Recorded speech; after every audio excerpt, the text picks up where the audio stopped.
जय हिंद। आज टॉपिक चला था प्लेस मिक्स। प्लेस मिक्स में देख लेते हैं उसके फैक्टर्स क्या क्या है, किन किन फैक्टर्स। 5 फैक्टर में बांटा गया है प्लेस मिक्स को। तो सबसे पहले समझ लेते हैं प्रोडक्ट रिलेटेड फैक्टर, सेकंड है कंपनी रिलेटेड फैक्टर, थर्ड है कॉम्पिटिटिव फैक्टर, फोर्थ है मार्केट रिलेटेड फैक्टर और फिफ्थ है इन्वायरमेंटल फैक्टर। ये 5 फैक्टर, एक 5 फैक्टर में प्लेस मिक्स को बांटा गया है। तो सबसे पहले एक एक फैक्टर को हम समझते हैं कि क्या क्या है। Value of production line. Value of production line का मीनिंग सही, एक कंपनी अपने प्रोडक्ट को बनाती है तो कितने अपने प्रोडक्ट को जो मल्टीप्लिकेशन कर देती है, एक मैन्युफैक्चरिंग से के अंदर बहुत सारे प्रोडक्ट को तैयार करती है, उसको बोलते हैं प्रोडक्ट लाइन। जैसे x y z limited company है, वो मार्कर भी बनाती है, वो मोबाइल भी बनाती है, वो कपड़े का भी चीज बनाती है और बहुत सारे प्रोडक्ट को मल्टीपल प्रोडक्ट को बनाती है जब एक कंपनी, और उसकी कैटेगरी बांट देती है अलग अलग कस्टमर के अनुसार, तो उसको बोलते हैं प्रोडक्ट लाइन। और इस प्रोडक्ट कम्प्लेसिटी का मतलब होता है इसको यूज करने के लिए हमको एक एक्सपर्ट की एडवाइस की जरूरत होती है, तो उसको बोलते हैं product complexity. Nature of product. Nature of product means कि जो प्रोडक्ट कंपनी ने बनाया है उसका नेचर क्या है, कैसा है, उस वो जो प्रोडक्ट है कौन से अपने कंज्यूमर है उसकी कौन सी आवश्यकता की कौन सी नीड को फुलफिल कर रहा है, उसको बोलते हैं nature of product. Perishable and non perishable product. Perishable मतलब क्या कि ऐसा प्रोडक्ट जो कि जल्दी से जल्दी यूज कर लिया जाता है, नहीं तो वो खराब हो जाता है। जैसे दूध का पैकेट है तो उसको जल्दी जल्दी यूज नहीं करेंगे तो खराब हो जाएगा। और बहुत सारे ऐसे प्रोडक्ट है जिसको जल्दी से जल्दी कंज्यूम कर लिया जाता है, जो कस्टमर है वो कंज्यूम कर लेता है, तो इसको बोलते हैं परसिएबल प्रोडक्ट। और नॉन परसिएबल प्रोडक्ट उसको बोलते हैं कि जो कि लंबे समय तक टिकता है और उसको यूज नहीं करने पे भी वो टिका रहेगा, उसको बोलते हैं non perishable product. Company factor में देख लेते हैं। सबसे पहला है फाइनेंस। फाइनेंस मतलब क्या, पैसा। अब जिस कंपनी के पास जितना ज्यादा पैसा होगा वो उतना ज्यादा क्या करेगी, जो मिडिल मैन है उनका यूज नहीं करेगी और ज्यादा से ज्यादा वो डायरेक्ट सेलिंग के द्वारा अपने प्रोडक्ट को क्या करेगी, पहुंचाएगी। वो कंपनी मैन्युफैक्चर करेगी किसी प्रोडक्ट को और डायरेक्ट जो उसका कंज्यूमर है उसको पहुंचा देगी। इसके लिए क्या क्या, क्या चाहिए, ज्यादा से ज्यादा पैसा चाहिए।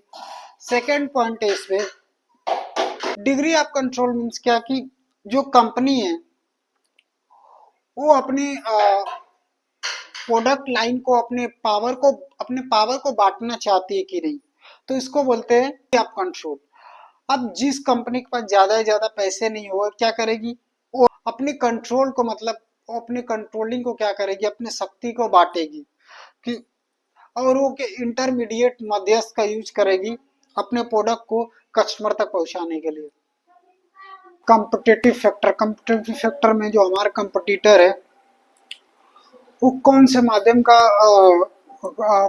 माध्यम का यूज कर रहा है, एक्शन करने के लिए कौन से चैनल का यूज कर रहा है मार्केट में सरवाइव करने के लिए।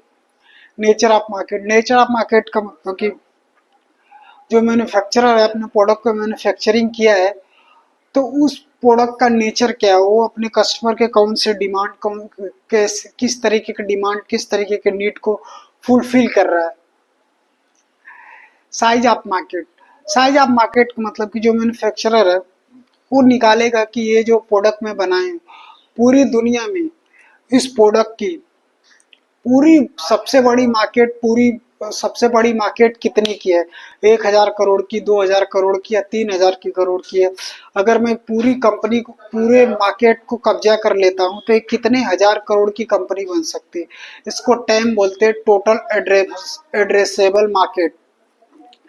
मान लीजिए एक व्यक्ति है जो कि फूड से रिलेटेड सर्विस देता है, तो उसको टाइम पता करना पड़ेगा कि एक व्यक्ति जो है वो कितने एक दिन में कितने मील डाइट लेता है और पूरी दुनिया में कितने लोग हैं तो कितने बार मील डाइट लेते हैं। तो इस हिसाब से टाइम निकाला जाता है। इससे मार्केट का साइज का पता चलता है कि कितने हजार करोड़ की ये कंपनी है। जियोग्राफी, जियोग्राफी मीन्स क्या है कि हम जब एक मैन्युफैक्चरर अपने अपने प्रोडक्ट को जब मैन्युफैक्चरिंग करता है तो ये देखता है कि उसकी जो उस प्रोडक्ट की जियोग्राफिकल कंडीशनिंग क्या है, उसको कहाँ कहाँ से सेल करना पड़ेगा, उसकी सबसे ज़्यादा नीड कहाँ, सबसे ज़्यादा डिमांड कहाँ पे है। जैसे मान लीजिए शराब की सबसे ज़्यादा डिमांड कहाँ पे है, अमेरिका में, क्योंकि अमेरिका में जो अमेरिका का जियोग्राफिकल कंडीशनिंग ठंडी है तो वहाँ के लोग शराब पीते हैं। लेकिन जैसलमेर में 50 से 55 डिग्री सेल्सियस होता है, वहाँ पे शराब की सेल्स बहुत कम होते हैं।